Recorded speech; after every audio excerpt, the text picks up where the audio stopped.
कधी भाजप राष्ट्रवादी युती, कधी राष्ट्रवादी राष्ट्रवादी युती, कधी शिंदे गट ठाकरे गट युती, कधी काँग्रेस ठाकरे गट युती, कधी काँग्रेस वंचित युती, कधी शिवसेना संभाजी ब्रिगेड युती.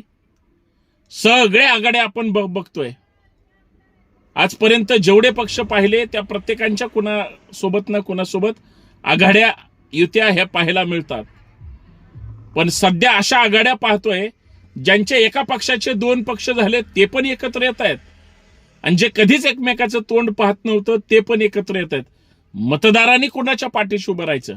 प्रामाणिक लोकांच्या पाठीशी उभं राहायचं?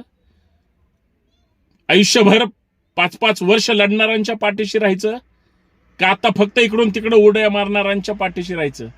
सांगा बरं, मतदारांनी कुणाच्या पाठीशी उभं राहायचं?